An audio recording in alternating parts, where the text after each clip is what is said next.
네, 수험생 여러분, 학부모 여러분 안녕하세요. 네, 황재성 원장님과 함께하는 대한민국의 입시. 지난번에 이제 3주 전서부터 원장님, 네네. 네, 내신의 부모에 대한 기준과 학생에 대한 현실 이 부분이랑 또 일반고의 교과 내신이 갖는 이제 그 한계에 대해서 좀 영상을 주셨는데 네. 오늘 준비하신 내용은 어떤 건가요? 예, 오늘은 수시라는 제도가 처음 만들어졌을 네네. 때 그 수시의 취지가 20년을 지난 지금에 와서 처음 만들고자 했었던 취지를 그대로 반영하고 잘 시행되고 있는 건지 예, 그런 부분에 대해 일선에서 현장에서 뛰고 있는 저희들이 보는 관점에서 한번 그 현실을 한번 말씀을 드리고 싶어서 전해드렸습니다. 네.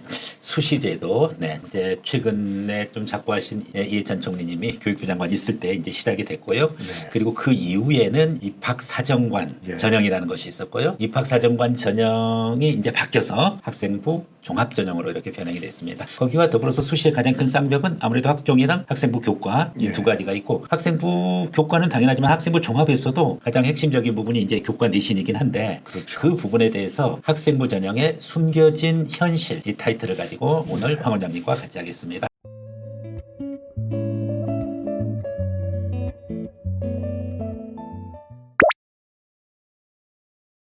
왜 우리 아이들은 부모 세대보다 더 불행해졌나요?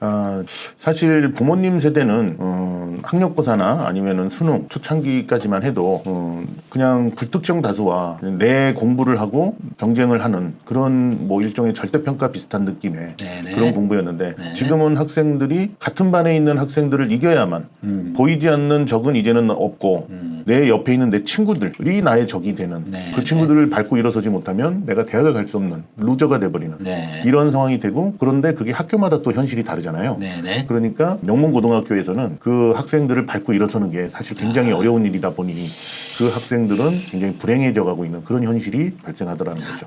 자기 동료들을 밟고 일어서야 된다. 이 네. 표현 자체도 굉장히 부담스러운 표현인데 우리가 알고 있는 성취도 평가. 성취도 평가는 곧 절대 평가인데 이제 성취도 평가, 절대 평가로 이루어지는 것이 아니라 상대 평가로 이루어지는 부분이고 그 상대 평가의 함정이 동료를 밟고 일어서야 된다. 이제 이렇게 표현을 해주셨습니다. 참 비극적인 우리 시대의 자화상입니다. 자, 그러면 이제 구체적으로 학생부 전형 숨겨진 현실 들어가 보도록 하겠습니다. 교과, 학생부, 비교과 뭐 다양한 요소들이 등장하고 있네요. 예. 그 요런 뭐 내신에 관한 사항들은 여러 번 말씀드렸고 부모님들도 다 많이 알고 계실 거라고 생각을 하고요. 그 원래 수시라고 하는 것이 처음에는 학력고사나 수능 그 당시 이제 처음 만들어질 때 수능 한 번 하루로서 12년 동안 공부한 거를 다 평가받는다라는 게 네네. 학생이 그날 컨디션도 안 좋을 수도 있고 또 수능에 약한 학생들도 있고 네. 내신에 강한 학생들도 있고 뭐 이런 여러 가지 사항들이 있잖아요. 그렇죠. 그래서 수능 보는 첫 해였나? 예. 그때 너무 그게 좀 잔인하다. 그래서 1년에 수능을 2번 보자. 예. 그래서 한 해 딱 시행한 적이 예, 94년 있었어요. 네, 그러다가 이제 다시 이래로 원위치 됐는데 어쨌든 너무 그러니까 한 번의 게임으로 원샷 게임이죠. 원샷 게임으로 이 부분의 인생이 정해진다는 게 얼마나 불합리하냐. 이런 부분 거보다는 과정을 보겠다. 그래서 학교 생활 전체적으로 보고 그것도 1학년 1학기서부터 3학년 1학기까지 뭐 길게 졸업생은 3학년 2학기까지 한 학기 한 학기 차분하게 보고 위험을 분산시켜 주니까 학생들을 위하는 제도다. 그렇죠. 이렇게 생각이 됐었습니다. 예. 근데 현실은 많이 다르죠? 그렇죠. 지금 네. 현실은 학생들이 그렇게 한다고 해서 그러면 그중에 한 번만 시험을 잘 보면 되는 게 아니라 그 총 12번의 시험을 다 잘 봐야 되기 때문에 네. 그중에 한 번이라도 시험이 망가져 버리면 그걸 복구한다는 게 사실 굉장히 너무 힘들어져 버리는 거죠. 예, 그렇기 때문에 오히려 한 번의 시험을 잘 봐서 대학을 가거나 한 번의 시험을 못 봐서 대학을 떨어지는 게 아니라 12번의 시험을 다 잘 봐야 봐야지. 된다는 이런 엄청난 부담감이 더 발생을 해버리는 그 역효과가 생겼다는 네네. 거죠. 근본적으로 다르네요. 예를 들면 수능을 2번 볼 기회를 줬다라는 그 94년 같은 경우에는 못 본 거는 반영 안 하잖아요. 그렇죠. 잘 본 것만 반영하는데 교과 내신은 12번을 봐가지고 잘 본 거든 못 본 거든 다 반영하다 보니까 예. 결국은 항상 학생들은 자기 잘 본 거 기준으로 가려고 하는데 이제 그 부분이 한 번이라도 못 보게 되면은 바로 펑크가 나는 예, 그런 현상들이 발생한다. 결국은 그런 측면에서 수시 제도에 대해서 한번 재검토를 해봐야 되는 그런 시점으로 이렇게 된 것 같습니다. 자, 그러면 이제 우리가 그 다음에 고려해봐야 할 사항은 무엇인가요? 그 다음에는 입학사정관이라고 해서 학교에서 이제 학생을 선별할 때 블라인드로 이제 선별을 하거든요. 서류만 보고. 네네. 그러나 그 사람들은 그 부분에 있어서 전문가이기 때문에 그 데이터만 보고도 데이터의 숫자만 보고도 아니면은 그 교과 과정 뭘 배웠고 무엇을 했고라고 하는 그 흐름만 보고도 이 학생은 어느 고등학교다라고 딱 지정을 할 수도 있고 지정도 가능하고 그다음에 아니더라도 대충 어느 고등학교일 것 같다. 어떤 종류의 고등 자율 자사고다 특목 특목고다 아니면 그냥 이건 강남권 고등학교다 뭐 이런 식으로 네. 거의 추측이 다 가능하거든요. 그러다 보니까 학교별로 다 그 순위가 매겨져요. 그래서 학교 입장에서는 어느 고등학교를 우선 순위로 해서 선발할 수 있는 예를 들면은 어느 지역에 있는 지방에 있는 고등학교는 뭐 전교 1등을 해도 뭐 스카이를 갈 수 없고 뭐 예를 들어 그다음에 어느 고등학교들은 평점이 뭐 한 3점대가 나와도 뭐 연고대에 갈 수 있는 게 가능하고 네. 뭐 이런 게 조금씩 차이가 있더라고요. 그리고 또 비슷한 평점이 나와도 어느 고등학교는 연대 쪽은 많이 붙고 고대 쪽은 떨어지고 또 고대 쪽은 많이 붙고 연대 쪽은 떨어지고 하는 네, 그런 네. 학교마다의 또 성향도 있고요. 네. A 대학은 B 고등학교를 선호한다. 그러니까 결국은 대학에서 원하는 예를 들어서 심지어 특정 고등학교는 아니더라도 B 고등학교와 같은 유형의 고등학교들을 선호한다. 뭐 이 정도까지는 충분히 나올 수 있다는 얘기죠. 그렇죠. 야 그러면은 사실은 블라인드가 아니잖아요, 그거는. 예, 형식은 블라인드지만 다 보이는 블라인드가 돼버리는 거죠. 예. 그러면 이제 이 부분 것이 우리가 산불 정책이라는 게 있잖아요. 어떻게 보면은 산불 정책을 위반하는 거 아니에요. 위반하는 건 아니죠. 왜냐하면 형식적으로는 블라인드이기 때문에. 그런데 형식적으로는 그들이 데이터만 보면 다 알 수 있기 때문에요. 그럼요. 예. 이거 과거 생활 영재학교 생활기록부를 모르겠어요? 네, 다 알죠. 아무리 가려도 다 알죠. 예. 또 웃기더라고. 블라인드 평가를 하면은 대학에서 자기네들이 블라인드 평가를 하면 될 거 아니에요. 근데 경희대 네온 르네상스 전형 예를 들어서 넣는다고 할 때도 아니 블라인드 처리를 학생이 해야 돼요, 수험생이. 그거 뭐 블라인드 처리하고 매직으로 막 지우고 그걸 또 스캔해가지고 그 다음에 업로드 하잖아요. 아니 그걸 왜 원서 대금까지 다 받아먹으면서 왜 그걸 학생이 하는 거야? 나 그것도 이해가 안 되더라고. 네. 자 그러면은 명문고의 역설 누가 더 진짜 불행한 건지 제가 이제 현장에서도 느끼지만은 명문고 학생 뭐 아니면 자율특목고 갑반고 학생들은 자기네들이 내신에서 절대 불리하다. 네.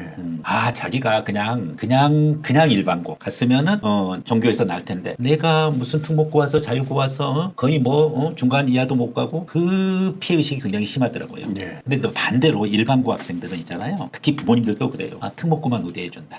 자사고만 우대해준다. 이 전형 자체는 예를 들면 고려대 뭐 계열 적합형 이거는 자사고 특목고를 위한 전형이다.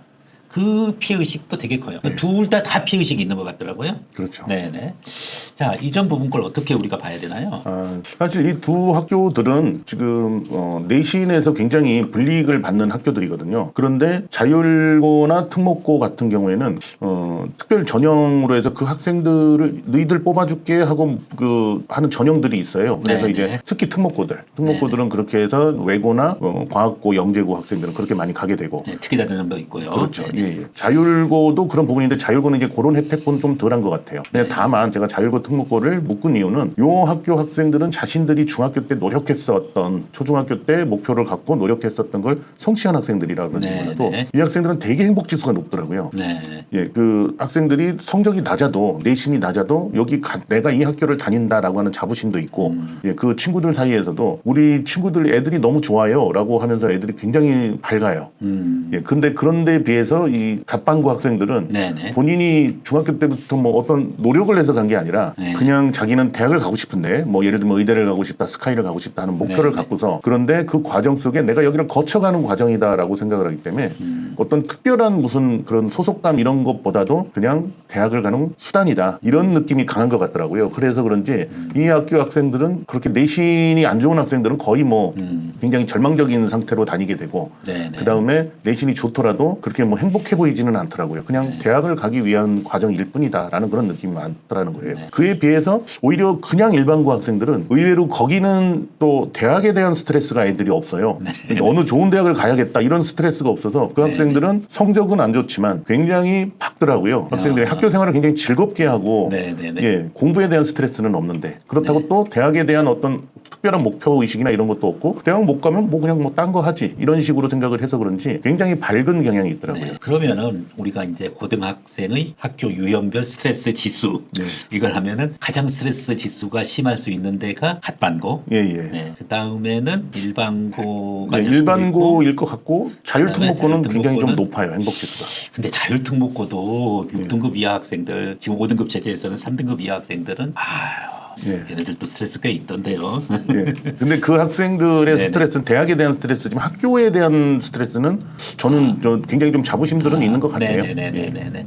그래서 이제 여기도 또 스트레스가 입시에 대한 부담감적인 스트레스냐, 아니면 자기가 다니고 있는 학교에 대한 스트레스냐, 네. 이런 부분 것에 대해서는 좀 다른 측면이 있다. 예. 이렇게 보여집니다. 자, 엇갈린 시선, 부모의 내신과 아이들의 내신. 이건 처음에 1차 강의 때 조금 언급을 해주신 것 같은데 예. 다른 차원도 좀 있는 것 같아요. 예, 그 지금 부모님 아까 처음에 말씀드렸던 거예요. 부모님 세대에서의 내신은 뭐 예를 들어서 내신을 30%를 반영해라. 뭐 교육부에서 그렇게 지침이 내려오게 되면 정시모집 얘기예요. 그러면은 대학에서는 1000점 만점 중에 300점을 내신에 분할해 주기는 하는데 네. 문제는 그 300점이 이 전교 1등부터 꼴등까지가 몇 점 차이가 나는 애잖아요. 그렇죠. 예, 그래서 대학에서는 사실은 아까 말씀드린 명문고등학교들, 네네. 이 명문고등학교 학생들이 내신에서 불이익이 많다라는 거를 네. 그걸 알고 있기 때문에 그래서 가능한 한 내신 5등급 정도까지는 9등급제 기준으로 했을 때요. 네. 5등급까지는 거의 점수 차이가 없었어요. 네. 그리고 5등급 이하로 내려가면 거기서부터 급격하게 조금 점수 차이가 나기는 하는데 네. 그래서 현실 실질 반영률이라고 그러죠. 실질 반영률은 거의 없었다고 보면 돼요. 그리고 저는 지금도 기억나는 게 저희 때도 이제 면접이 있었던 것 같은데 네. 면접에 가서 뭐 앉았다 일어났다 한 번, 두 번 뭐 이렇게 하고 일어나고 네네. 뭐 손 움직여봐라 뭐 이렇게 하더니 그냥 나가라 그러더라고요. 네네. 그 당시에는 그런 모든 것들이 수능이나 학력고사 성적, 그 성적 이외의 나머지들은 다 그냥 형식적인 예, 문제. 나머지는 다 형식적이었죠. 그런데 지금은 내신이라고 하는 게 이게 지금 학생부 전형에서의 이 내신은 그냥 학교 성적에서 내가 내 친구, 나하고 가장 친하게 지내는 이 친구와의 석차 차이가 결국 대학 진학의 네. 커트라인이 돼버린다. 이게 굉장히 학생들에게는 큰 작용이, 그러니까 고등학교에서 학생들이 부모님들의 느꼈던 그 학창 시절의 낭만 이런 네. 것들이 아니라 그냥 여기서부터 치열한 생존 경쟁이 돼버리는 거죠. 저는 이 부분이 가장 학생들에게 너무 불쌍하더라고요. 그러니까 하다못해 뭐 어떤 학교의 이런 그 비교과 활동도 네네. 그 모든 것조차도 다 입시와 관련된 거라 이런 부분에서 요즘 학생들이 너무 안타깝습니다. 사실은. 결국은 부모 세대의 교과 내신은 형식적 반영이고, 그러다 보니까 주변 친구들과도 그렇게 친구들을 많이 성적으로 의식할 필요가 없고, 다른 친구가 잘하면 저 친구는 참 시기 질투의 대상이 아니라 부러움의 대상이었는 반면에 지금은 좀 다른 것 같아요. 확실히 절대적 생명줄. 결과적으로 특히 학교 내신 점수가 민감하게 작용되고 있고 교우 관계까지 영향을 미치는데 남학교보다는 여학교가 그게 훨씬 더 심한 것 같아요. 예. 제 딸 다녔던 학교 여기 개포동에 있는 기억 여고인데 애들 장난 아니에요. 장난 아닙니다. 그러니까 누가 치고 올라가잖아요. 성적을 걔는 미움의 대상이야. 네. 애들이 어떻게 그렇게 되었는지 참 안타까워요. 네. 자, 다음 결정적 시험. 요거는 어떤 건가요?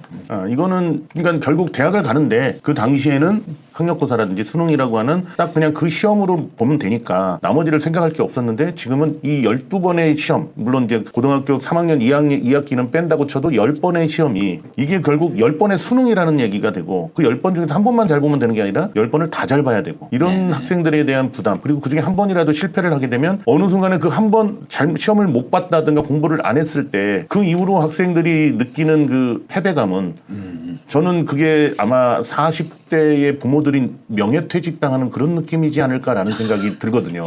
난 이제 끝났어. 근데 부모들은 그래도 명예퇴직을 당할 때 퇴직금도 있고 그동안 내가 쌓았던 경험도 있고 뭔가 미래에 대한 삶을 준비하고 생각할 수 있는 시간이라도 있는데 이 학생들은 그런 게 없어요. 앞으로 난 지금 몇 년 살지도 않았는데 근데 여기서 나는 그냥 명퇴당하는 그런 듯한 느낌으로 보이거든요.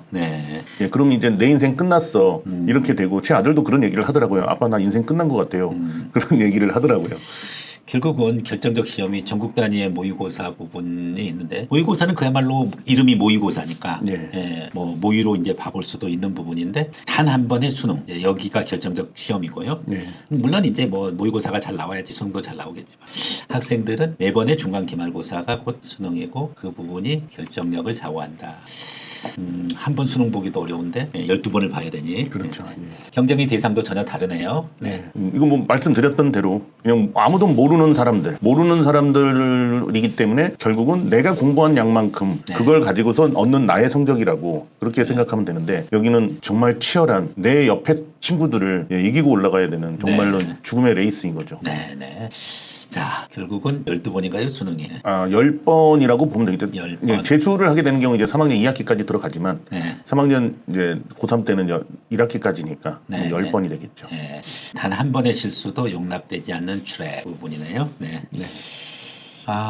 예, 이 중에서 저는 그 학생들이 시험을 못 봐서 망가졌을 때 그때 이제 저 내신 이제 끝났어요. 그렇게 얘기를 하면서 깔끔하게 저 이제 정시 준비할래요. 정시 파이터로 전환하겠습니다라고 얘기하는 학생들을 봤을 때 그때 그래 지금은 그냥 처음에는 그게 되게 안타깝거든요. 네. 근데 어느 순간부터는 그래 대안을 찾아서 가면 되지. 그래서 이제 앞으로 어떻게 하자라고 해서 이제 그 학생들을 희망을 주고 그리고 그 전에도 미리 사실은 좀 그 경험을 토대로 해서 이렇게 앞으로 될 것이다. 10번의 시험을 다 잘 볼 것이다. 그게 사실 말이 10번의 시험이지만 그 한 과목으로 따진다면 한 번의 시험이 또 한 3일 정도, 3일에서 4일 정도 보니까 그렇죠. 예, 그러면 다 따지면은 지금 거의 뭐 한 40번의 시험이라고 봐야 되잖아요. 과목별로 보면. 그렇죠. 예. 그 시험을 모두 다 잘 본다는 게 내 실력을 최선을 다해서 본다는 게 불가능할 것이다. 그리고 어느 순간에 한 번은 네가 생각했었던 것보다 떨어지는 상황이 올 수 있는데 그때 절대 좌절하지 말고 그때는 미련 없이 정시를 준비해서 다음 차선책을 찾자. 그리고 그게 절대 차선이 아니고 오히려 학군지 학생들 같은 경우에는 그게 더 낫다.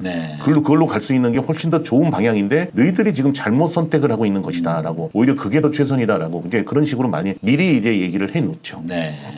자, 이 타이틀에서 11번의 수능, 이 부분 건 원래 이제 3학년 1학기 것까지 하면은 1년에 중간 기말에서 4번 하고 2번. 예. 그렇죠. 그래서 1년에 4번, 고2까지 8번, 고3까지 10번. 예. 저기 원서 쓸 때. 수능까지 얘기해서 11번. 그 다음에 수능 뒤에 한 번 더 봐야죠. 예. 그죠? 그래서 12번의 수능. 야, 졸업생들은 12번의 수능이잖아요. 그죠? 예. 12번 수능, 이게 졸업생 중에서 학종으로도 가는 친구들이 있거든요. 근데 10번, 11번까지 또 관리를 하다가 12번째는 관리 안 하잖아요. 뭐 어떻게 정시 수능 보고 뭐 포기해버리는데 다시 또 수시로 또 준비하는 친구들이 있어요. 그럼 그 내신이 또 왕창 펑크나 있더라고요. 보니까. 자, 교실 내의 포식자, 프레데터, 동료가 아닌 제거의 대상. 예, 이건 뭐 말씀드렸던 거하고 거의 그냥 그 얘기가 지금 다 나와 있거든요. 18세의 명예퇴직 이런 말도 있고. 아까 얘기했던. 예. 그다음에 이제 부모님들도 그렇고 부모님들도 너 할 수 있어. 조금만 더 해서 성적을 올리자라고 하는데 사실은 부모님도 부모님이지만 선생님들이 이제 그런 경우들이 많이 있거든요. 근데 요즘에는 보면은 자사고나 명문고나 이런 갑반고 이런 학교에서는 그냥 정시로 돌아섰다 그러면 정시 준비해라라고 하시는 선생님들이 많이 계시는데 근데 그렇지 않고 내신을 꼭 포기하지 말고 잡고 가라고 하시는 분들도 많거든요. 예, 근데 이제 저는 개인적으로 그 선생님들이 학생을 망치는 게 아닌가라는 생각이 좀 들어요. 제 개인적인 생각이지만. 예, 그리고 사실은 3학년 올라가서 내신 3학년까지 한번 1학년 때 올려보고 그리고 나서 안 되면 수능을 준비하자 이렇게 이야기를 하지만 사실 3학년 올라가면은 많아야 4과목이거든요. 내신에 반영되는 과목이. 그럼 3과목에서 4과목인데 그거를 전체를 다 1등급을 받아도 9등급제 기준으로 1등급을 받아도 사실 0.2점이 올라가기가 힘들어요. 마지막에. 예. 3학년 올라가서는. 근데 그게 마치 학생들은 뭐 한 0.5에서 1 정도 올라가는 줄 알고 착각을 하는데 그렇지 않거든요. 실제로 제가 상담을 해서 이제 계산을 해줘 보면 그렇더라고요라고. 요즘은 보면은 많아야 0.2고 보통 0.15 정도 올라가요. 다 1등급 받았을 때 기준으로 해서. 그렇기 때문에 사실 올라갈 성적도 없는데 열심히 올려보자. 저는 솔직히 말씀드려서 그 선생님들이 다 계산해보고 애들한테 지금 올려보자라고 얘기를 하는 건지 그 부분이 의심스러울 정도로. 그리고 나서 마지막 3학년 때 3학년 이제 1학기 끝나고 그리고 이제 학생들하고 이제 수시 원서 뭐 이런 것 때문에 상담을 하게 될 때 선생님들이 거의 아마 100%일 겁니다. 내신이 안 좋은 학생들한테 100% 이렇게 얘기합니다. 너 내신 관리 안 하고 뭐 했냐 지금까지?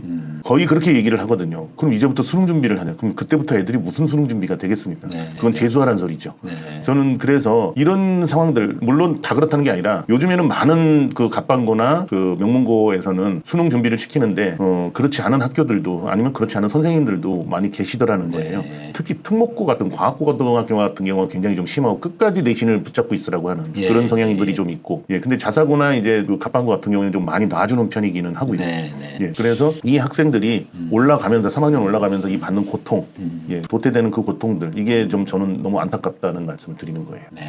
결국은 수시제도의 원초적 취지는 단 한 번의 이 원샷 게임으로 끝나는 그런 부분 것으로부터 고통을 덜어주기 위한 거였는데 오히려 현실은 학생부 교과, 비교과 다 3년 연속 고통받는 거고 더 심한 건 교우관계마저도 변질돼 버렸다. 이런 부분도 보여지고요.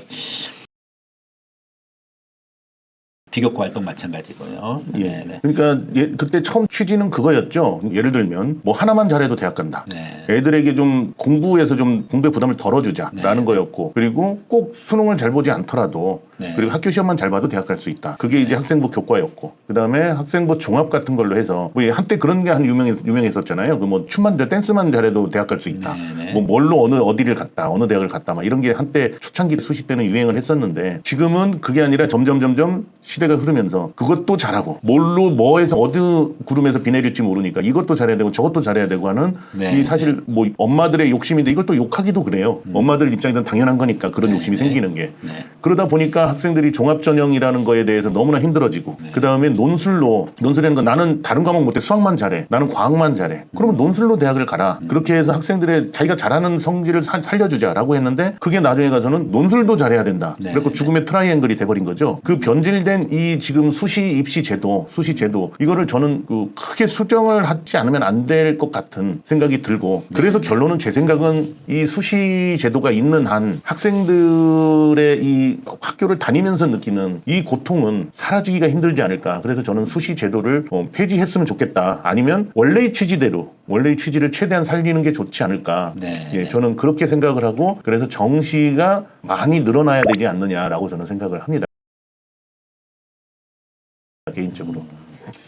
근데 이제 가장 그 정시 확대에 대한 반대론자들의 논거가 무엇보다도 이제 이 일률된 기준으로 수능이라는 그 시험 보기, 당일 시험 보기 기준으로 학생 전체를 평가하는 게 맞느냐 하는 부분과, 그러니까 이제 원샷 게임을 떠나가지고 기준이 너무 단순하다는 거죠. 활동도 안 보고 뭐 이제 그런 부분이기 때문에 고등학교에서 가져야 되는 동아리니 진로 자율 이런 부분 것에 보충이 없고 공부벌레를 키워내는 거다, 이런 부분 거가 있고요. 정시로 했었을 때는 오히려 특목고, 자사고 위주로 이루어질 거고, 서울대에 합격할 수 있는 일반고 학생의 학교 수는 더 줄어들 거다. 불평등이 더 심화될 거고, 이제 그런 부분들 결국은 정시 확대의 의미면은 이런 많은 반대를 이제 부딪히고 있는 건 사실이잖아요. 이 점에 대해서는 어떻게 생각하시는지요? 저는 수시를 아예 없애자는 취지는 아니고요. 이렇게 수시로 인해서 학생부로 인해서 학생들이 고통을 받으니까 처음 취지대로, 그러니까 정시에 약한 학생들 혹은 뭐 어떤 사정으로 정시를 볼 수 없는 이런 학생들, 그런 학생들에게는 또 그러한 전형을 만들어주고, 그렇지 않고 지금처럼 이렇게 과열 경쟁되는 그런 상황들을 학생들이 서로가 서로를 잡히고 잡아먹히고 하는 이런 생태계로 살아가는 요 냉혹한 현실에서 좀 탈피하게끔 해줬으면 좋겠다라는 그런 취지가 강하고요. 결국은 여기 차별이 좀 심화된다. 예를 들어서 서울대 직윤이랑 다른 대학의 어떤 균형 전형들 있지 않습니까? 농어촌 전형이라든지 아니면 차상위 계층들, 이런 부분 것의 전형들이 있으니까 그나마 고등학교를 다양하게 뽑을 수 있고, 이제 그런데 만약에 정시 확대되면은 결국은 강남 특목고 그 갑방고 이런 학생들이 다 석권할 텐데 하는 우려가 있죠. 그거는 그 정시라는 제도 때문이 아니고, 어디든 대도시나 이런 교육의 열이 많은, 교육을 그걸 선호하는 학부모들이 몰리는 지역은 있을 수밖에 없는 거고, 그런데 예를 들면 저희 세대 때 뭐 인강도 없었고 학원도 못 다니고 그랬었지만, 다 공부해서 똑같은 조건에서 공부해서 다들 지방에서도 명문 고등학교들 그렇게 다 대학을 다 갔었거든요. 돌이켜 보면은 그 어떤 인프라도 없었던 시절에 과외도 못 받고, 뭐 서울에서는 그 당시 과외도 많이 받고 뭐 그런 게 있었지만 지방에서는 그런 게 없었는데, 그러니까 그거는 저는 별로 중요하진 않다고 생각을 하고, 중요한 거는 뭐냐면 공부를 한다라는 그 분위기잖아요. 그러니까 저는 역으로 수시라는 제도로 인해서 내신으로 대학을 가는 거야, 이제는 정시로 수능으로 가는 게 아니라 내신으로 가는 거야 하다 보니 학생들이 정시라는 수능이라는 이 시험 자체가 머릿속에 없어져 버린 거죠. 학부모들도 그렇고, 이제는 고등학교 학교 생활에 학교 공부를 하고 학교 생활에 전념을 해야 대학을 갈 수가 있어. 이게 먼저 자리를 잡아버리니까 수능이라는 제도가 머릿속에서 사라져 버린 거지, 그게 그 부모들한테 그 지역이라서 불리하다고 생각하지도 않습니다. 왜냐하면 요즘은 인강이라는 게 있어서 인프라가 부모님 세대보다 엄청나게 잘 돼 있어요. 그렇기 때문에 절대 불리하지 않거든요. 그때 아무것도 없던 시절에도 다들 알아서 공부해갖고 다들 좋은 대학교 다 잘 갔지 않습니까? 그러니까 저는 그거는 다 그 사람들의 핑계라고 생각을 하고, 예. 근데 물론 고등학교 교육이 그렇게 되면 고등학교 교육이 어떻게 되겠느냐라고 네, 얘기를 하실 수 또. 있겠는데 그 부분은 제가 이제 또 나중에 한번 전에 말씀드렸듯이 교육의 정상화라는 측면에서 네. 한번 또 말씀을 드리고 싶은 내용이 있고 그렇게 되면 지금 너무 길어지니까.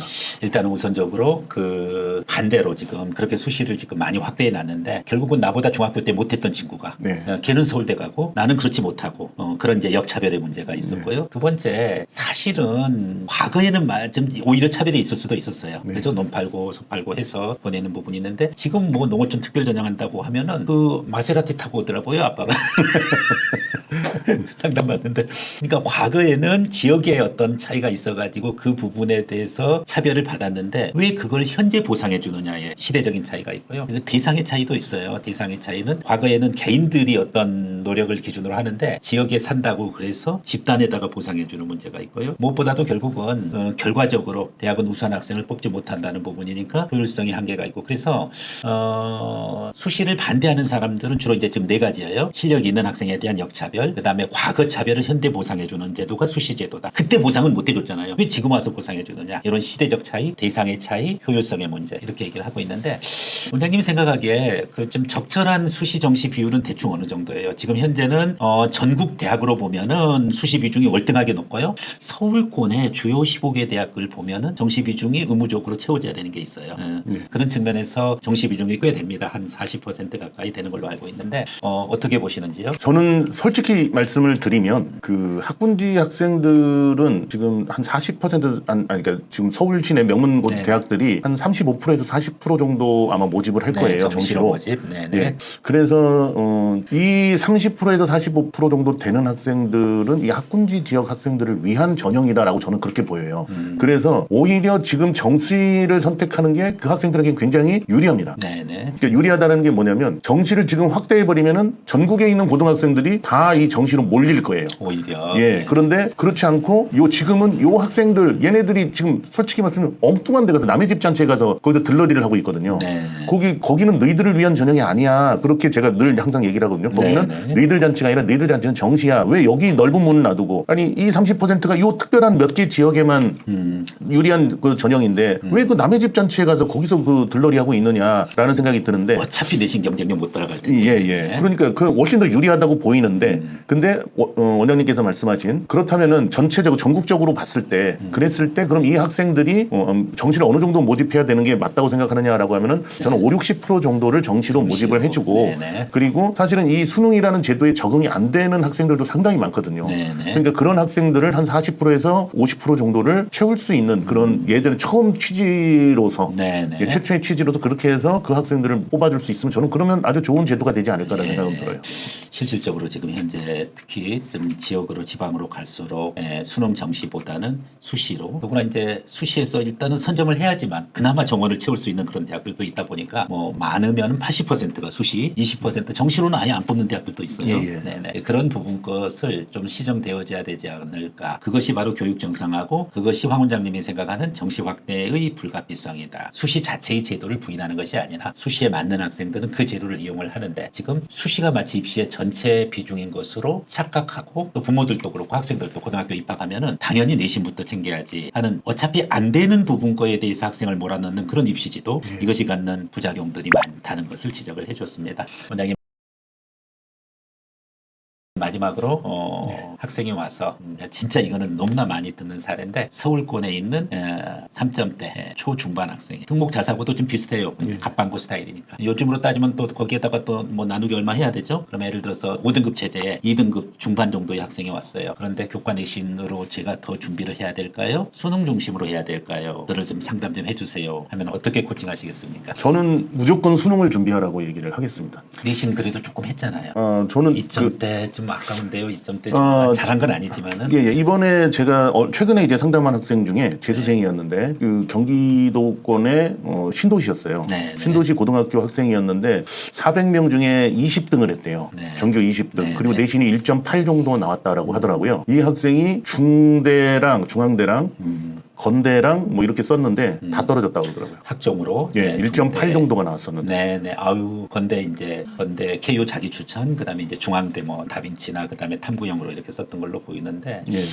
그러니까 그런 정도 상황이다 보니 그러니까 물론 지역이랑은 좀 다른 것 그렇죠. 같은데. 예. 네네. 갑방고하고는 좀 다르지만 네네. 어쨌든 그런 상황이다 보니 지금 그것도 5등급제라고 하셨잖아요. 네네. 고1에서 고2로 올라가는데 그렇죠. 2점대 초중반이에요. 예. 그러면 사실은 2학년 때 내신을 놓칠 수는 없잖아요. 예. 그러면 그 9등급제로 환산하면 아마 3점대가 네네네, 넘어가는데 3점대 학생. 네네. 예, 그렇게 됐을 때는 일단 저는 가장 먼저 물어보는 게 본인이 어디를 가고 싶으냐. 네, 우선적으로. 예, 네. 본인이 무엇을 어느 학교에 어느 과를 목표로 하느냐. 그랬을 때 그 성적으로 갈 수 있는지 그리고 앞으로 오를 가능성에 대해서 한번 타진을 해보고 네네. 그 대학을 가려면은 몇 점 정도는 나와야 되는데 네. 몇 점대 정도가 나와야 되는데 일단 5등급이기 때문에 정확한 데이터는 얘기를 할 수가 없고 네. 학교에서 이제 그걸 대충 아마 9등급제로 환산했을 때 어느 정도가 될 것이다라고 해서 저는 학교에다 상담을 한번 해봐라. 그 학교를 갈 수 있는지. 네. 그런데 쉽지 않을 것이다. 대부분 학생들이 그 정도 되면 눈높이가 굉장히 높거든요. 그렇죠. 네. 예, 그런데 그런 대학을 가기는 만만치 않을 것이니 그 대학을 가고 싶다면 그렇다면 정시를 준비하는 게 맞다. 지금부터 차분히 준비하면 되니까. 네네. 서울의 일반고, 좀 경쟁력 있는 일반고 기준임에도 불구하고 3점대 그리고 이제 5등급 체제에서 2점대 초중반 학생도 정시 준비 부분 것으로 생각을 해야 된다. 물론 그 상황에 케이스 바이 케이스로는 다르겠지만은 그 기준으로 이렇게 보고 그 학생이 어느 시점에 결정을 해야 되냐도 좀 달라지죠. 그렇죠. 1학년 말이냐 2학년 초에 같은 등급이지만은 다른 결정을 할 수도 있을 것입니다. 네, 교육의 정상화를 위한 제언, 정시 확대의 불가피성 이것을 기준으로 해서 황 원장님과 오늘 함께했습니다. 오늘 또 원장님 좋은 말씀 감사합니다. 네, 예, 예. 수고하셨습니다. 수고하셨습니다. 네. 예.